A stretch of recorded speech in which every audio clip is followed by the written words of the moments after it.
রাজ্য রাজনীতিতে জোরদার নির্বাচনী আবহ। মঙ্গলবার 291টি আসনের জন্য প্রার্থী তালিকা ঘোষণা করেছে তৃণমূল কংগ্রেস।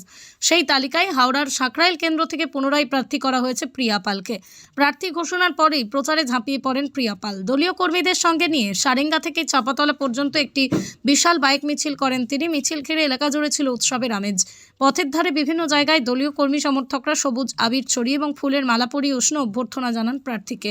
শেষেই সাঁকরাইল কেন্দ্রের বিধায়িকা তথা তৃণমূল কংগ্রেস প্রার্থী প্রিয়া পাল জানান, প্রথমেই আমাদের মাননীয় মুখ্যমন্ত্রী মমতা ব্যানার্জিকে আমার এখান থেকে প্রণাম জানাই। আমাদের যুবর আইকন, আমাদের এমপি এবং আমাদের দলের সাধারণ সম্পাদক অভিষেক ব্যানার্জিকে আমার তরফ থেকে অনেক শুভেচ্ছা ভালোবাসা জানাই, এবং যে টিম কাজ করেছে তাদেরও আমার তরফ থেকে শুভেচ্ছা জানাই। সবার উপরে আমার সঙ্গে যারা এই 5 বছর মাঠে নেবে আমার সঙ্গে পায়ে পা মিলিয়ে খেটেছে, সেই কর্মী ভাইদের উদ্দেশ্যে আমি আমার সমস্ত সাঁকরাইলবাসীকে আমার তরফ থেকে অনেক শুভেচ্ছা ভালোবাসা অভিনন্দন জানাই। না, লড়াইয়ের কিছু নেই, বলে বলে আউট করে দেবো।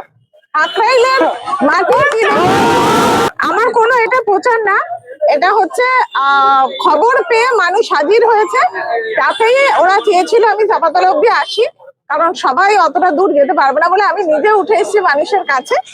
পরবর্তীকালে দেখতে পাবেন প্রচার সঙ্গে চলবে, কারণ বসে থেকে হবে না, কোনো শত্রুপক্ষকে কখনোই দুর্বল ভাবা উচিত নয়। সেই হিসেবে লড়াই চালিয়ে যেতে হবে।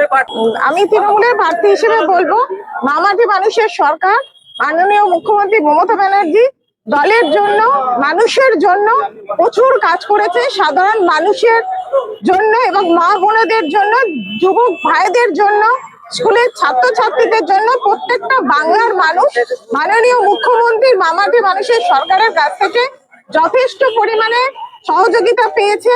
অতএব আমি সাঁকরাইলবাসীকে বলবো, আপনারা ধর্ম নিরপেক্ষ যে দল তৃণমূল কংগ্রেস, কোনো দল না করে যদি নিজেদের অস্তিত্ব রক্ষার লড়াই, বাংলাকে হিন্দু মুসলিম লড়াই চালিয়ে দিতে যারা সবসময়তে সচেষ্ট, তাদের এই প্ররোচনায় পা না দিয়ে সবাই জোড়া ফুলে ভোট দিয়ে যেখানে যেখানে তৃণমূলের প্রার্থী আছে সমস্ত জায়গাতেই তৃণমূলে ভোট দিয়ে জোড়া ফুলে মাননীয় মুখ্যমন্ত্রী হিসেবে মমতা ব্যানার্জিকে আমরা আবার পুনরায় দেখতে চাই।